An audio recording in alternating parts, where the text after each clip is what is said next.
Assalamualaikum warahmatullahi wabarakatuh. Selamat pagi teman-teman semuanya.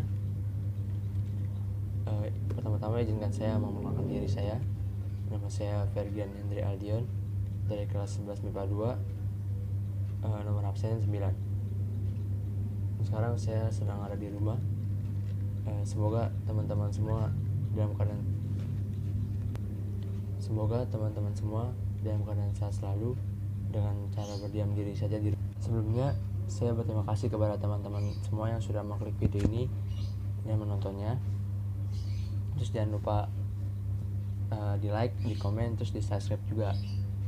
Pada kesempatan kali ini saya akan menjelaskan materi dan menyambung materi dari kelompok yang sebelumnya, yaitu kelompok 2. Materi saya kali ini adalah sistem produksi usaha kerajinan dari bahan limbah berbentuk bangun datar.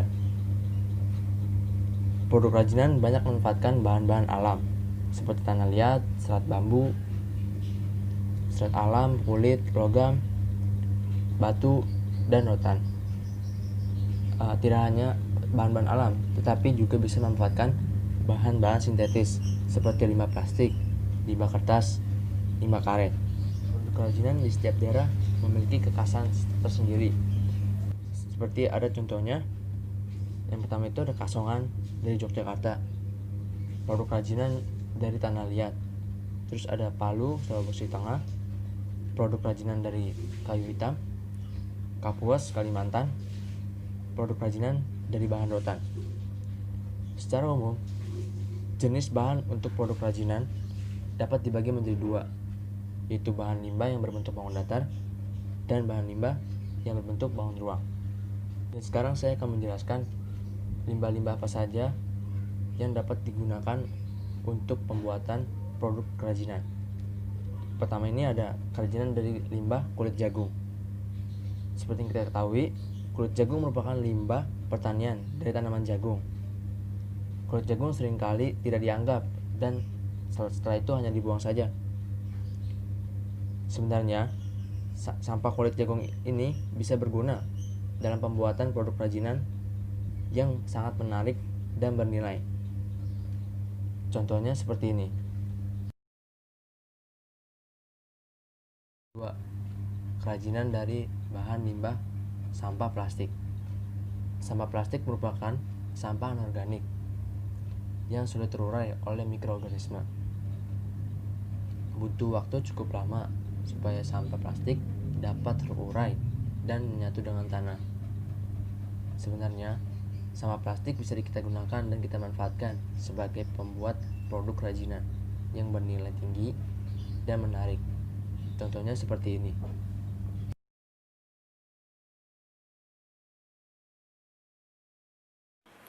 Assalamualaikum warahmatullahi wabarakatuh. Perkenalkan, nama saya Gemma Takwir Yasir dari 11 MIPA 2, absen 10.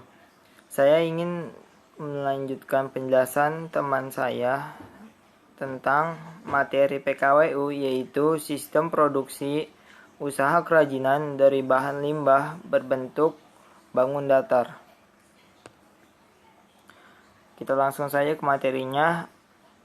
C. Kerajinan dari limbah daun pelepah pisang.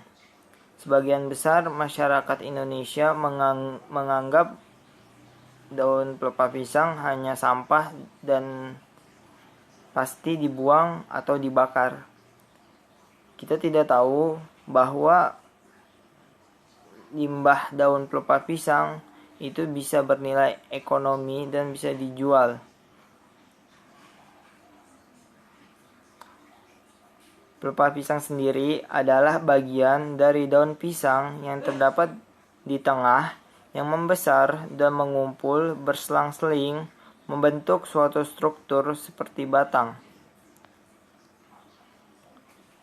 Kerajinan tangan dari daun pelepah pisang kering sebaiknya menggunakan daun yang berwarna kuning hingga daun yang berwarna coklat yang benar-benar kering. Ternyata daun pelepah pisang kering dapat dijadikan sebagai kerajinan yang indah dan memiliki nilai ekonomi yang tinggi atau bisa dijual. Berikut contoh produk kerajinan dari daun pelepah pisang. 1. Ada bunga dari pelepah pisang. Pelepah pisang dapat disulap menjadi sebuah bunga yang cantik dan pastinya dengan tangan yang kreatif. Selain Anda gunakan sebagai hiasan rumah, kerajinan ini juga dapat Anda jual atau bisa diperjualbelikan. Selanjutnya ada lukisan dari pelepah pisang. Lukisan ini sendiri bernilai estetik seperti daun pisang tadi.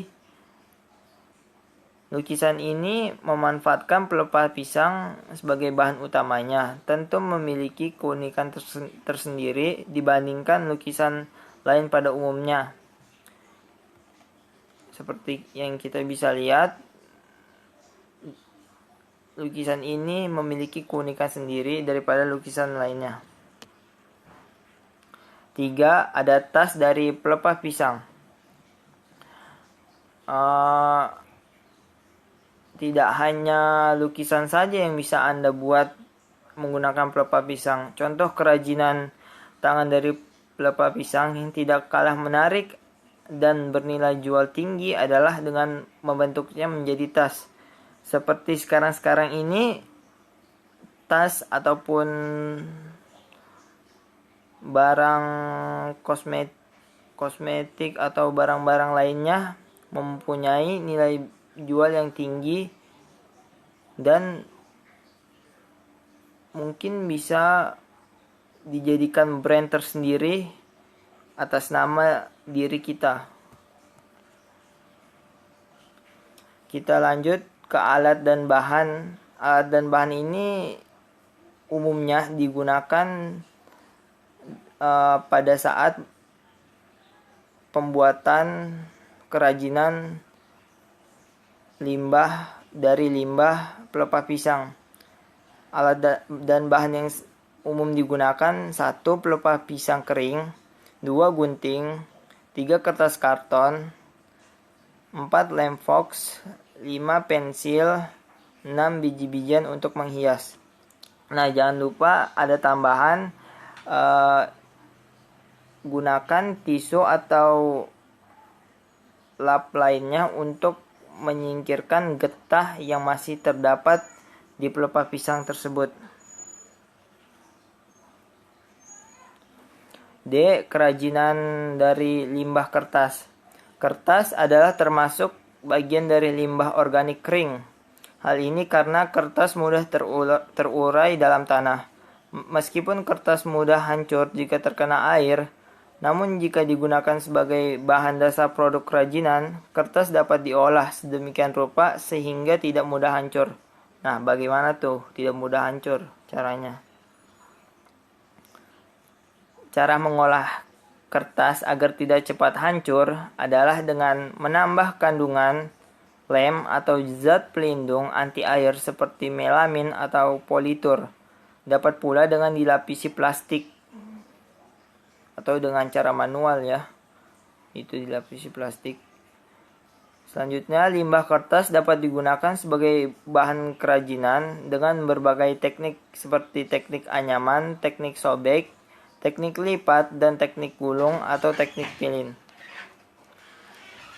Berbagai karya yang dapat diciptakan dari limbah kertas diantaranya sebagai berikut: 1. Keranjang, 2. Sendal, 3. Wadah serbaguna atau 4. vas bunga, 5. bunga, 6. wadah tisu, taplak, boneka, hiasan, dan lain sebagainya.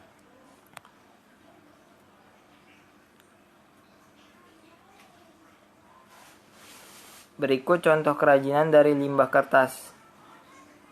Bisa kita lihat di atas kiri ada keranjang yang terbuat dari kertas.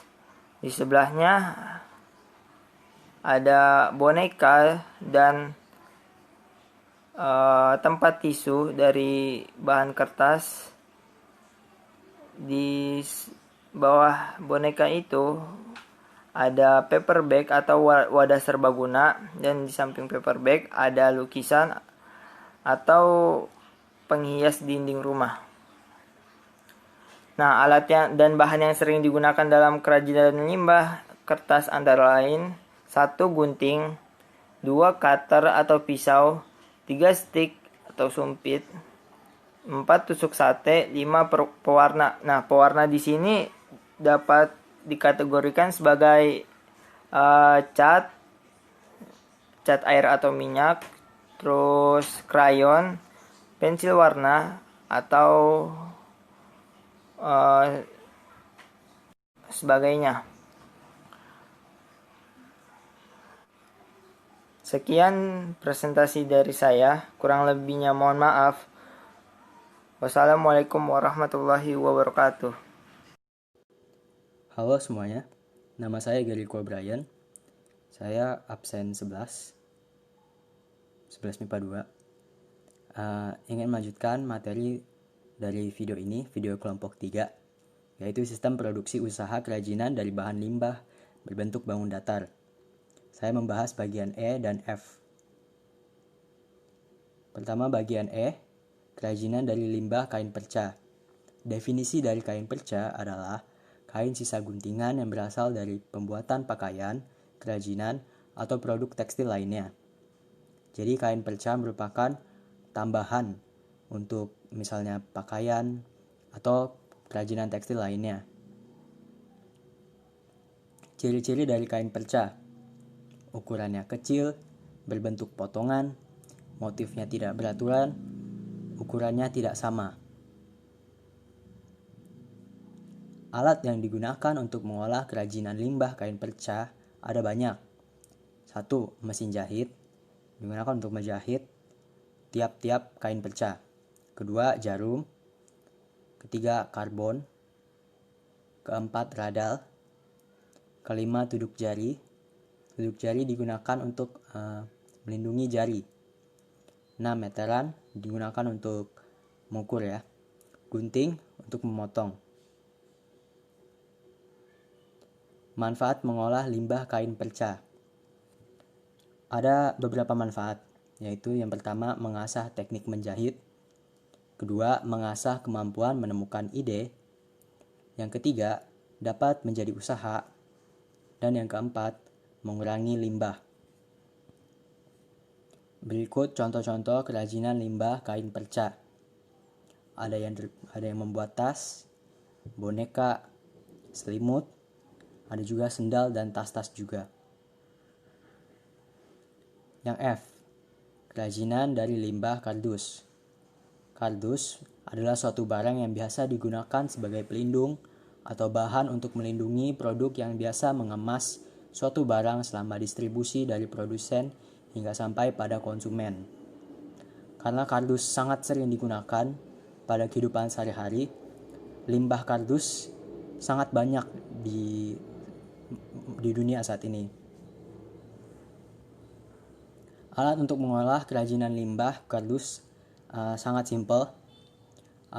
Bahan-bahan yang alat-alat yang penting saja seperti gunting, lem, pewarna untuk mewarnai kardus tersebut, misalnya pensil warna atau cat atau yang lain-lain. Tapi ada juga alat lain yang bisa digunakan untuk membuat kerajinan kardus yang spesifik. Berikut contoh kerajinan limbah kardus. Ada yang membuat kamera, tujuannya untuk sebagai estetik. Ada yang membuat bingkai, ada yang membuat lampu. Lalu juga ini ada rumah kucing, juga termasuk dalam estetik. Terima kasih. Ini merupakan materi yang dapat saya sampaikan. Bila ada kesalahan, mohon dimaafkan. Sampai jumpa. Assalamualaikum warahmatullahi wabarakatuh. Nama saya Haris Mauladi dari kelas 11 MIPA 2, nomor absen 12. Saya akan melanjutkan materi yang telah disampaikan teman saya sebelumnya. Tapi sebelum saya masuk materi, saya menghimbau kepada seluruh teman-teman maupun guru-guru agar tetap menjaga kesehatan badan dan melakukan olahraga dengan rutin untuk menghindari wabah penyakit virus corona, dan juga menerapkan protokol-protokol kesehatan yang telah diimbau oleh pemerintah. Tanpa banyak basa-basi, kita langsung saja masuk ke materi yang pertama. Yang B, kerajinan dari pecahan keramik. Pecahan keramik ternyata bisa dimanfaatkan untuk kerajinan atau hiasan. Pecahan-pecahan keramik bisa dijadikan sebagai hiasan mozaik, sebagai hiasan lainnya juga. Biasanya mozaik dari pecahan keramik disusun untuk membuat gambar bercorak abstrak atau background dari suatu gambar, atau untuk melapisi dinding dari lantai agar terkesan unik. Contohnya adalah seperti gambar tersebut. Pada gambar tersebut, pecahan keramik digunakan untuk melapisi lantai. Lanjut, selanjutnya ada manfaat dari bahan limbah berbentuk bangun datar. Manfaat limbah dari bangun datar ini dibedakan menjadi dua, yaitu berdasarkan sebagai fungsinya benda pakai dan juga sebagai hiasan. Sebagai benda pakai ini, produk yang mengutamakan fungsinya dibandingkan nilai estetikanya. Nilai estetika hanyalah kelebihan dari benda pakai tersebut. Nah, contohnya seperti gambar tersebut. Pada gambar tersebut, benda kerajinan dapat dimanfaatkan sebagai sendal. Lalu yang kedua, berdasarkan fungsinya sebagai benda hias. Sebagai benda hias itu contohnya sebagai pajangan, kebanyakan digunakan sebagai penghias dinding atau penghias suatu ornamen rumah, dan dia lebih mementingkan estetikanya dibandingkan nilai fungsinya. Jika diperhatikan dari kedua manfaat ini, sebenarnya yang mengutamakan fungsi pakai itu lebih kepada seni kriya terapan yang telah kita pelajari pada pelajaran seni budaya, di mana benda tersebut lebih mementingkan nilai fungsinya dibandingkan nilai estetikanya. Tetapi pada fungsi benda hias justru kebalikan dari sebelumnya, yaitu mementingkan nilai estetikanya dibandingkan nilai fungsinya. Sekian dari penjelasan dari saya, kurang lebihnya mohon maaf. Wassalamualaikum warahmatullahi wabarakatuh.